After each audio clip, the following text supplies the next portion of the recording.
can leave your business card there. We're going to do SP as well. Yeah, so you can leave your business card. Yes.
Quick, I'm just going to install the app and give you a quick demo.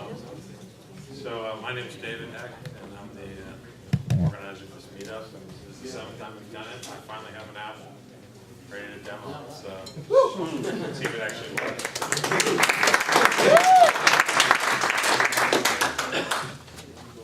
All right. So thanks a lot to Woopra. That's definitely the future. I've done a lot of data integrations of analytics from SaaS into Salesforce, and now that these products are finally coming out, it's going to be a lot easier. So CloudAmp is my company, and basically we do a little bit of consulting around inbound funnel for high volume leads, mostly startups and small medium businesses. Now I've got 3 apps on the App Exchange, so I've got some lead and opportunity dashboards that are free. You can download them and install them. And then all of my other apps are focused on centralizing data in Salesforce, mostly on Google Analytics. So I've got a campaign tracker for AdWords and Google Analytics that records where your leads are coming from. And then launched just before Christmas was this dashboard for Google Analytics, which basically imports your Google Analytics data into Salesforce.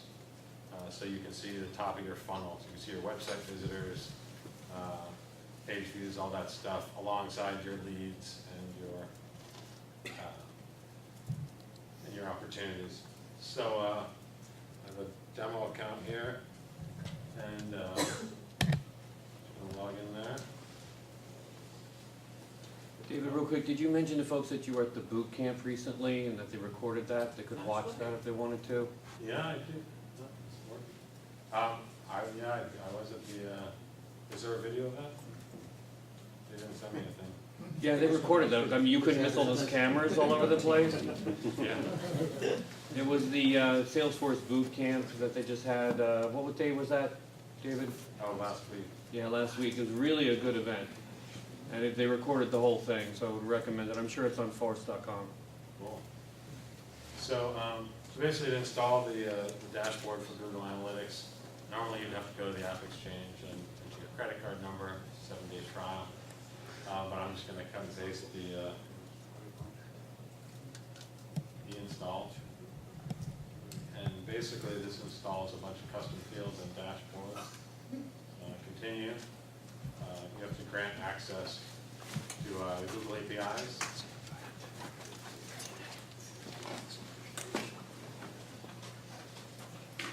Next. You should always grant access to all users. Admins only, nobody can see the dashboards, and that really sucks. It's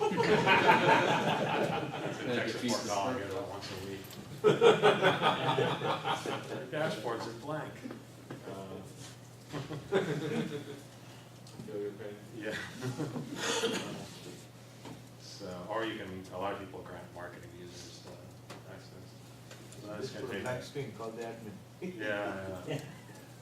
So it installed. And so basically, once it's installed, we go to the CloudAmp dashboard for Google Analytics. And this is basically all there is to it. We connect to Google Analytics. accounts, so I'm gonna pick one. Yeah. If you're not logged into Google, then you would log in here. So I'm gonna pick CloudAmp one. Allow access.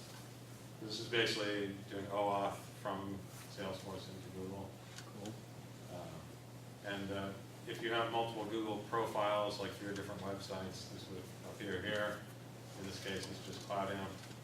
You guys have, and that's it. It just imported 30 days of data from Google Analytics, and it's going to import at 12:05 a.m. every night the previous day.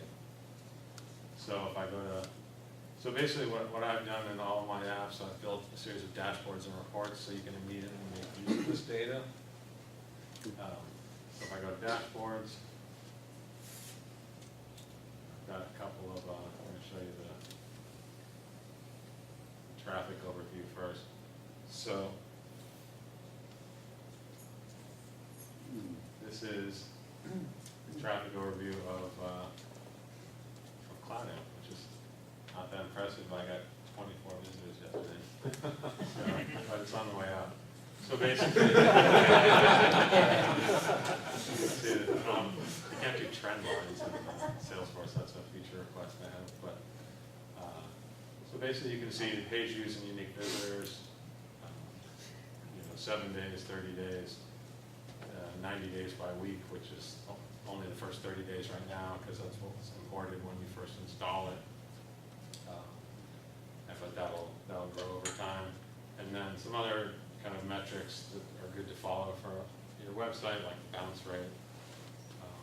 So very high level, much less sophisticated than something you get with Woopra or even logging into Google Analytics, but kind of top level. A lot of people, about a third of my clients, I would say so far, and this just launched right before Christmas, are actually using this to email this to some executive who doesn't like to log into Exactly. or Salesforce, and they have a Salesforce account, of course, so you can have it emailed to them.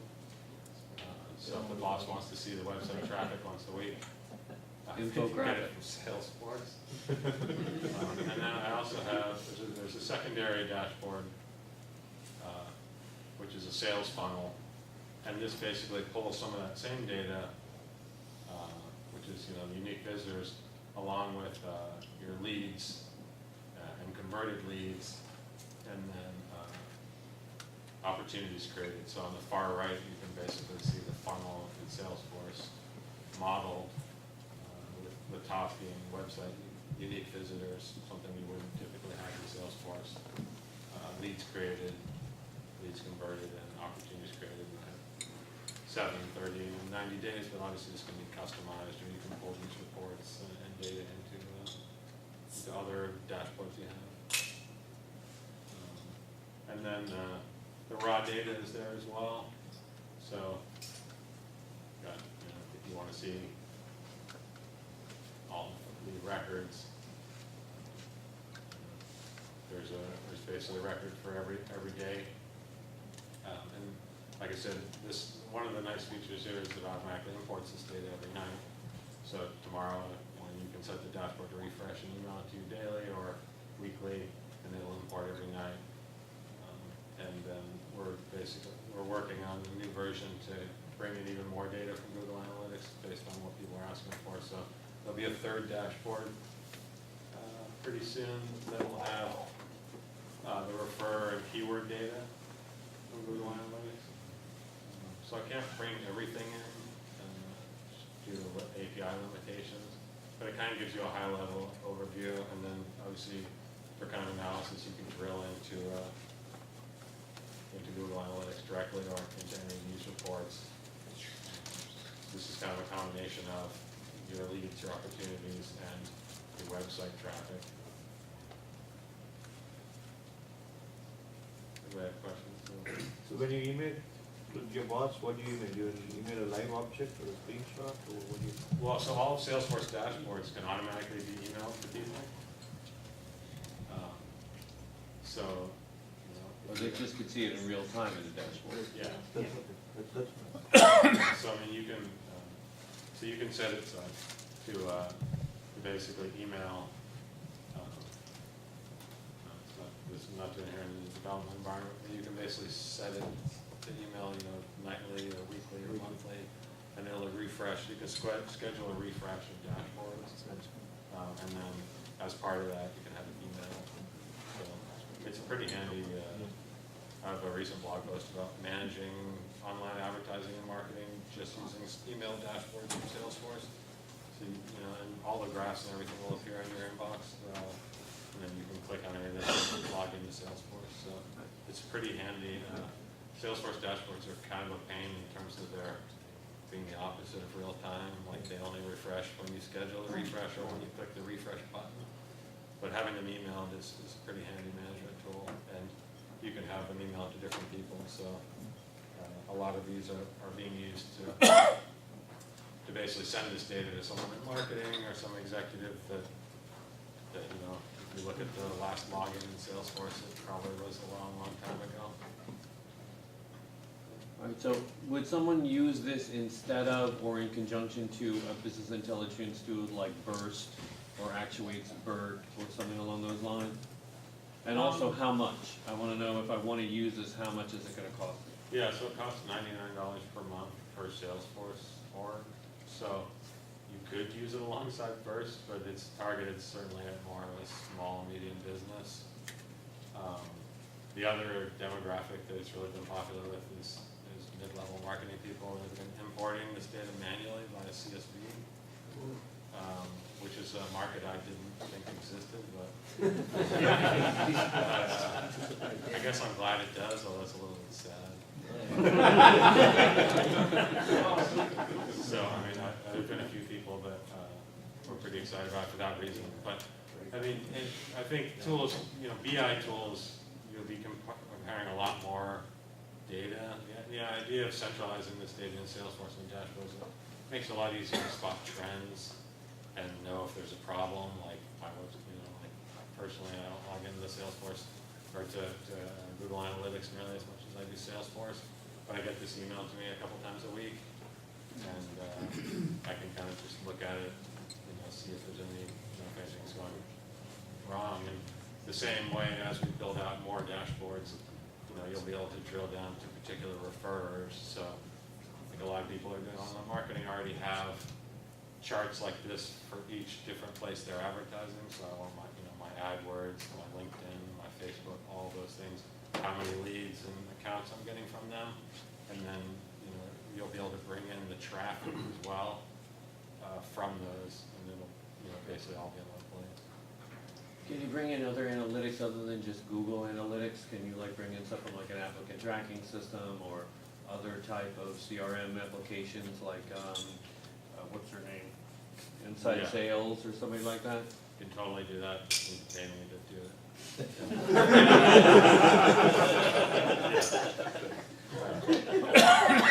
The funnel data you're showing with the leads created, opties created, does that have something specific to do with, are you creating those leads, or is that just generally in the system? Well, both. This is developer accounts. So some of those leads are already in there, and then I just imported them. But yeah, they're not they're specific to Salesforce and not Google Analytics. Yeah. So basically, I'm asking if your integration is actually creating leads and opportunities. No. It's only pulling data from Google Analytics. So for example, if someone in marketing went to a trade show and then you imported 1,000 leads, you would probably want to modify that report to exclude that lead source. Right. Otherwise, your funnel is going to look skewed. Yeah, like your conversion percentage is going to be bad. Yeah. But yeah, so I mean, that's part of the reason why I do all this in using the dashboard engine and the reports engine in Salesforce, because a lot of marketing kind of analysts know this stuff, and once the data's in there, they can, there's no way I can guess how you have your lead reporting, because usually there's 10 things that are excluded from the reports because there's a lot of junk in there, and so it's easy to customize using the Salesforce reporting engine. Basically say, I don't want leads created to show, I want that to be leads that come in from my website form, for example. And that would be the 30-second change. So the data you're strictly bringing in is the Google Analytics data data, and then they can report on Yeah. that however they want. These other reports are all just kind of standard lead-in and opportunity reports that then most people would want to customize for their particular sales. Great. So do you have an option of providing a filter that if it crosses certain thresholds, you would automatically get reports as opposed to? There's probably a way of doing that workflow rules, but no, not right now. You mean like it only gets emailed to you if certain things Yeah, happen? yeah. Probably a way of doing it. I mean, we could certainly trigger workflow from that kind of standard data. Let me show this. So I mean, if you know, so there are, there's a custom object called Google Analytics, providing GA metrics, and so you could run workflow rules off of these. This is a record that gets created every night. So you could say if visitors are less than 10, I want to get an email or something like that. Google Analytics has not much of that. Woopra have quite a bit in terms of alerting. So I think, but you could do basic stuff, in terms of triggering activities or updating other fields. I guess you could update another field and have something generated. It would probably be easiest just to trigger a workflow rule that emails you if this is greater than or less than a certain thing. Possibly email the customer with a discount code or something like that. Well, that would be harder because one of the challenges of Google Analytics, and the reason why a lot of people are adopting things like Woopra, is that Google Analytics specifically disallows the cool stuff that Woopra is doing. Like you're not allowed; it's against their terms of service to uniquely identify people. So I have another app that does that, basically, but it doesn't actually use Google Analytics. It just strips the campaign URLs and makes them part of the leads. But that is a challenge of bringing this data in. It's really more for trends and for modeling the funnel, because none of this is specifically tied to the individuals, and that's why software like Woopra is more for that. Yeah, you mentioned that, so once a day it updates at midnight. Yeah. That was pretty cool. So from install, after you install, it's already started the scheduler. I was just curious, because that's an interesting hoop you got through or do you have to still start it at this point? No, it's automatically started. So basically, when you install it, it imports 30 days worth of data.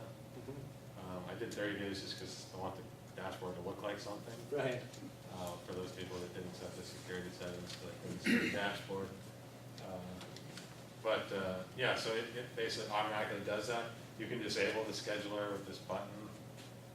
You can also clear you can clear the data out and choose a different Google Analytics profile.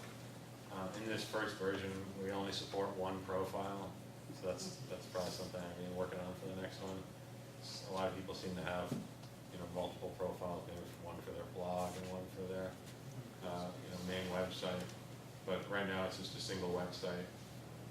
But so yeah, it's just automatically scheduled. So I just Can you get more than 30 days if you want to? What's that? Can you get more than 30 days if you want to? So in this version you can't. You could manually import it, which I guess would defeat the purpose of this app. I haven't had anyone ask for more than 30 days. We certainly could go back. I don't think it's a limitation of Google in terms of what they're willing to give you. I don't think they could get like years of data. So I'd have to look. There's a little gray area in terms of using these APIs that are free versus like Salesforce, where you kind of know what the limits are. They're low.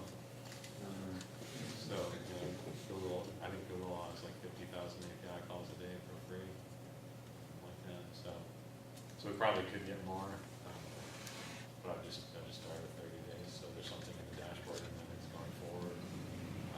But you could import more because there's an object that has all the stuff. So you would just need to get it in the CSV, which is what some of the clients have been doing before. Is the 30 days a rolling window, or does it keep the data that's already? It keeps it from whenever you install it. I bet. Yeah. So you're just So kind of that's- seeding it. Yeah, so I went back 30 days, maybe I should go back farther. But so, yeah, so in the main traffic dashboard, What do you want first? this 90-day graph is actually the same graph as this one, it just looks different because it's grouped weekly. So, over time, that'll get more meaningful. So if number of sales guys are looking at this, you only get the data once, right? Google. What's it? Number of sales guys are looking at the same data, you only pull it once from Google and then cache it for the other guys, correct? Yeah, I mean, it's stored in a custom object in Okay. Salesforce, so anyone who had permissions to look at it Okay. could look at it, and a lot of times people set the marketing profile to be able to use this data, and then because it's all stored in an object, you could create other reports or use it in other dashboards because I mean a lot of marketing people that are using Salesforce to manage their inbound leads, would have their own dashboards, so they can use these, but they can also pull some of these graphs into their own. Any questions? Cool. All right. Well, thank you very much. We're going to have a drawing.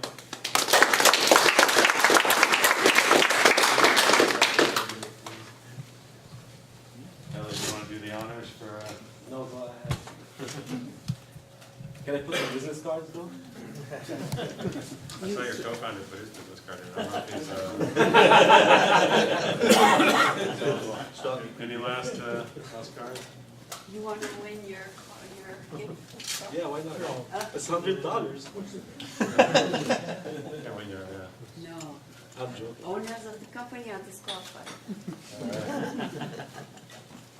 I have a bunch of them in there. you do the honors. This is for the Amazon gift card. LLC. Roger Williams. Roger Williams. That is a fantastic name. Roger Williams there. Roger? Roger? Yeah, it must be present to win. That's the Must be gas station that most downloads. All right. Oh, it's not me. I need Amazon to buy SD cards. Really? Go to Apps World, they're going to be giving them away for free. All right. Nice.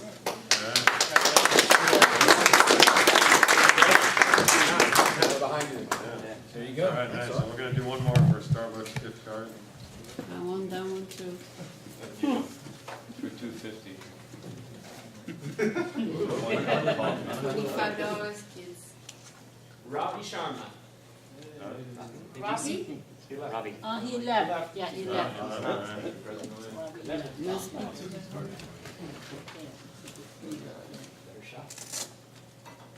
Steve Gantenby? He left also, I think. I don't know what your emails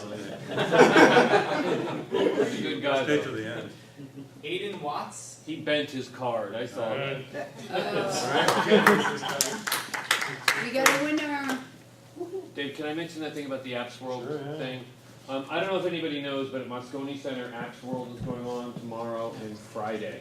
Yeah. If you haven't yet, you can register for a free Expo Pass, but just Googling free Expo Pass for the Apps World event.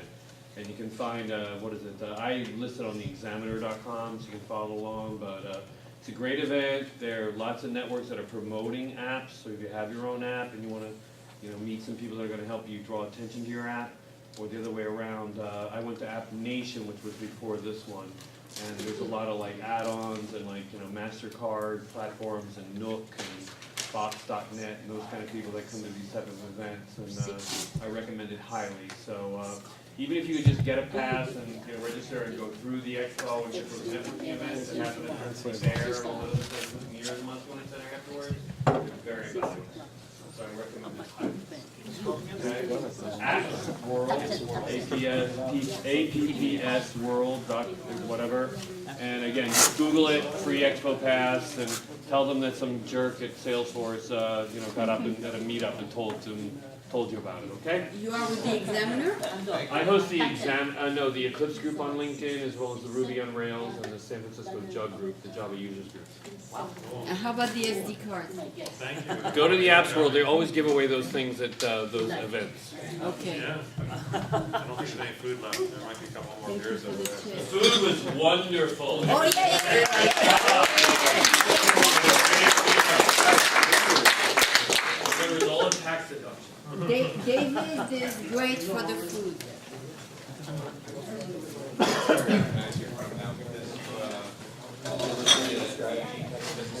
Hey, how you doing?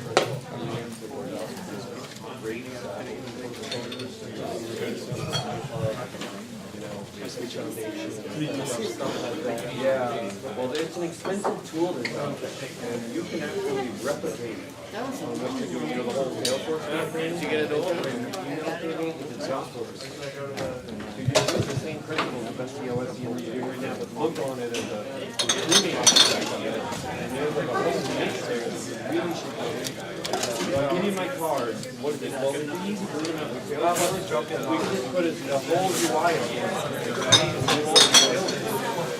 And this meeting is what you think Caltrain?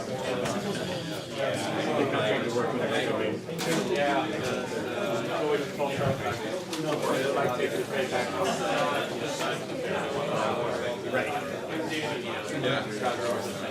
Yes. Yeah. It's long.